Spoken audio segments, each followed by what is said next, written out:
Hello, my beautiful diamonds and my Teletubbies. Let's talk about some sneaky things that narcissists do that you might totally miss every time.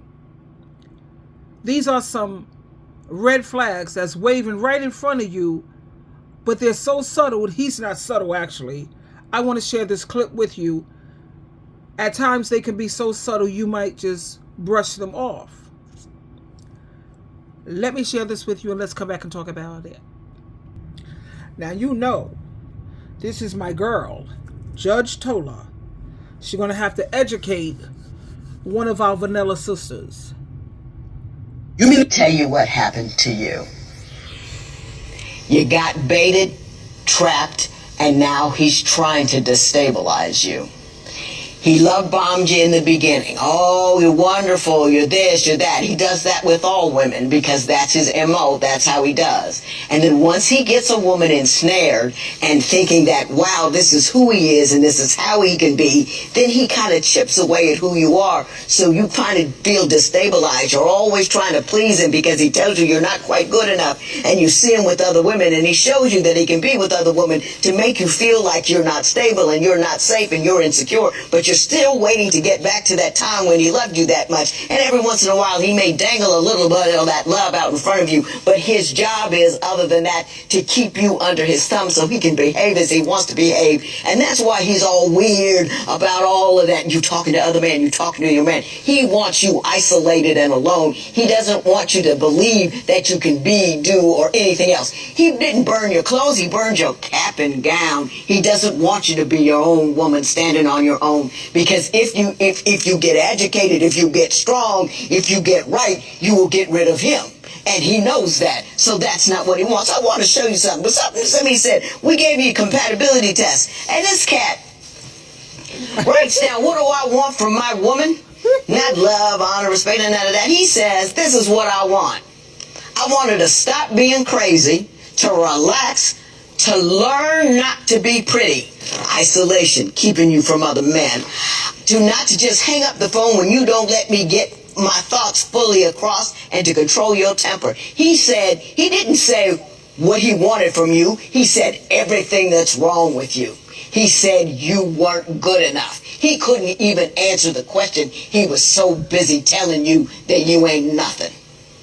Yeah. He's the first guy that you got. It gets better from here if you have enough sense to get up and go. Yeah. And when he comes home, he's going to be all loving and nice for a hot minute. And you're going to think that he's going to turn back into that guy that he was. But the guy that he was always hoodwinking you. He was lying to you. He was baiting you. And now he's keeping you and he's trying to make you small. Don't let him do it. I would speak to him. Thank you. But I don't like to waste my time. Hello, girl. Do we love her or do we love us some Judge Tola, honey? They love to play the victim. Like if anything goes wrong, it's always someone else's fault. You'll hear them say stuff like, I can't believe they did that to me. It's all about shifting blame and making you feel sorry for them. Have you ever noticed that when it comes to these narcissists? Next, they'll often give you compliments that feel a little bit off. Like they'll say something nice, but then follow it with a backhanded comment like, you look great. I mean, for once at least. It's like a compliment and an insult rolled into one. Confusing. And that's what their agenda is. It's to keep you confused. And don't ever, this is the part where a lot of women miss it, that love bombing phase. At first, they'll shower you with attention and affection, and they make you feel like on cloud nine, you feel super special. But once they've got you hooked, or they feel they got you on the hook, that attention all of a sudden fades, and it fades fast. It's all about control and manipulation.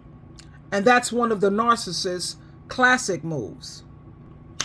And something else, and this is a big one, They'll change the subject whenever you bring up your feelings or problems. They're trying to share something important. You're trying to share something important, better yet, with them. And then suddenly you'll notice how it's all about them again. The conversation suddenly switches back to being all about them. And that is just so exhausting. And don't forget about their need for this constant, oh my God, this is the part that I find draining, the constant validation. They're constantly fishing for compliments, and they get super upset if you don't give them enough praise. But the problem with these type of people is they're like a bottomless pit. Think of a cup with no bottom in it. The more you pour in, it's never enough. You can never fill it. It's like they need your approval, constant compliments. Validate me, validate me. What? They constantly need your approval to feel good about themselves. That's something that should be internal. I don't need nobody on the outside, external, to make me feel good about myself, because I know exactly who I am. I know what I stand for. I know what I'll tolerate. I know what I'll believe in. I know what my morals and my values are. And I know what I am not willing to compromise on. I have, yes, boundaries, healthy boundaries. So the next time you're in a conversation with someone and something feels off, please trust your gut, baby, your instinct. Narcissists are masters at hiding their true colors. Just remember these signs so you can protect yourself from their stupid, childish, narcissistic, insane, psychopathic games. Twinkle, twinkle, twinkle.